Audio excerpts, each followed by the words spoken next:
బహుశ్రేష్ఠుడవు శ్రీమంతుడవు నీవేనయ్యా. గనులందరిలో గణనీయుడవు పరిశుద్ధుడవు నీవేనయ్యా. రాజువయా రారాజువయా రక్షకుడా విమోచకుడా, నా జీవితాంతం నేనున్నంత కాలము స్తుతిగానము చేసేదా. అందరూ కలిసి పాడదాం, సిద్ధపడండి.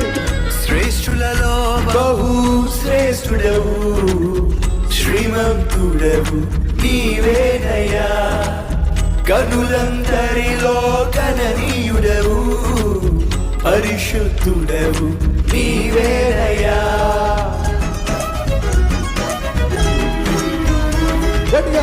శ్రేష్ఠులలో బహు శ్రేష్ఠుడవు శ్రీమంతుడవు నీవేనయ్యా.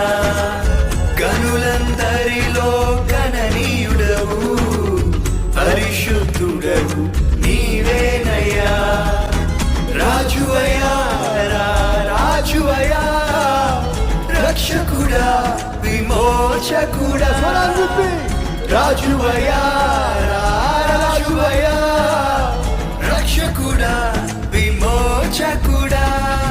నా జీవితాంతము నేనున్నంత కాలము,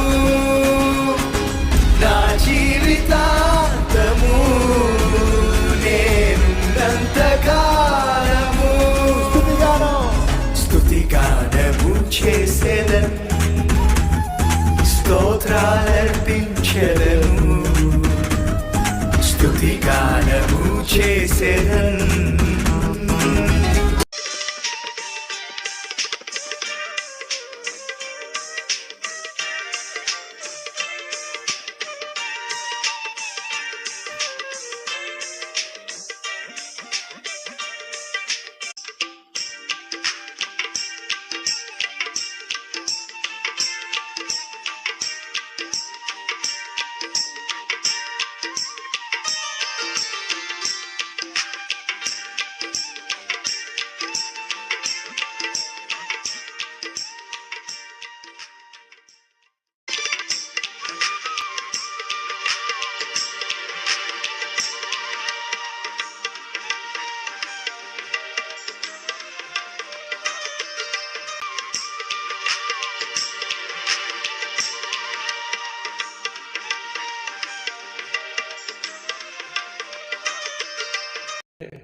సత్యం.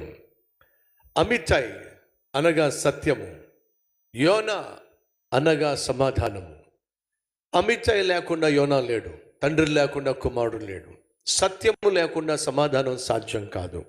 సత్యము ప్రభువైన యేసుక్రీస్తు, ప్రభువైన యేసుక్రీస్తు లేకుండా ఏ మనిషికి సమాధానం సాధ్యం కాదు అనేది బైబిల్ యొక్క సారాంశం. ఆ సత్యము తెలియక దేవుని యొక్క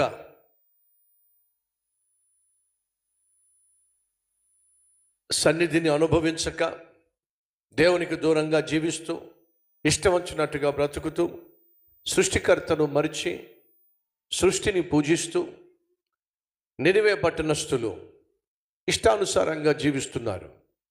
చెప్పా కదా, అష్షూరు సామ్రాజ్యానికి ఆనాడు నినివే పట్టణము క్యాపిటల్ సిటీగా ఉంది. ఆనాడు నినివే పట్టణము ప్రపంచంలోనే మహా గొప్ప పట్టణముగా పిలువబడింది. కాబట్టి ప్రపంచంలోనే మహా గొప్ప పట్టణంగా పిలువబడింది కనుక, వ్యాపార కేంద్రం కనుక, వ్యాపారవేత్తలు అక్కడికి వచ్చి వ్యాపారాలు చేసేవారు గనుక, బాగా డబ్బున్న వాళ్ళు అక్కడికి వచ్చేవాళ్ళు గనుక విపరీతంగా పాపం జరిగేది.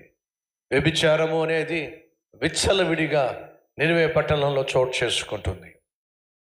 ఆ పట్టణంలో ఉన్నటువంటి వ్యభిచారము, ఆ పట్టణంలో జరుగుతున్న జారత్వము, ఆ పట్టణంలో జరుగుతున్న నరహత్యలు, ఆ పట్టణంలో జరుగుతున్న మోసాలు, ఆ పట్టణంలో జరుగుతున్నటువంటి చిల్లంగితనము అనగా చేతబడి, క్షుద్ర శక్తులు, చీకటి శక్తుల యొక్క ప్రభావం ఆ పట్టణంలో ప్రజలను సంపూర్తిగా లోపరుచుకోవడం జరిగింది.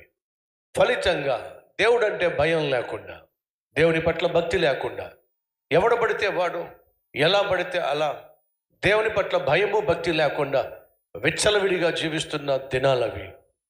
అటువంటి సమయంలో దేవుడు మొదటిగా నహూము అనేటటువంటి ప్రవక్తను ఆ పట్టణాన్ని హెచ్చరించటానికి పంపించాడు. నినివే పట్టణమా, మీకు శ్రమ, మీరు చేస్తున్న పాపము పండింది, దేవుడు మిమ్మల్ని శిక్షించబోతున్నాడు. మీ పట్టణము మహా గొప్ప పట్టణమని, తిరుగులేని పట్టణమని, దుర్భేద్యమైన పట్టణమని, మమ్మల్ని ఎవడూ కూడా తాకలేడని, మా జోలికి ఎవడు రాలేడని, మమ్మల్ని ఎవరు ముట్టలేరని, మేము ఏం చేసినా చెల్లిపోతుందని మీ ఇష్టానుసారంగా మీరు జీవిస్తున్నారు. దేవుడు హెచ్చరిక చేస్తున్నాడో, దుర్గతి రాబోతుంది, దుస్థితి రాబోతుంది. ఎంత గొప్ప పట్టణం అయినప్పటికీ ఆ పట్టణాన్ని దేవుడు శిక్షించబోతున్నాడు అని నహూము తాను నినివే పట్టణస్థులను హెచ్చరిక చేశాడు. నహూము అనే ప్రవక్త చేసిన హెచ్చరిక నినివే పట్టణస్థులు అంగీకరించారా? లేదు. ఏం చేశారు? తిరస్కరించారు. సంగమా, దేవుడు మనల్ని హెచ్చరిక చేసినప్పుడు ఆ హెచ్చరికను అంగీకరిస్తే మంచిది.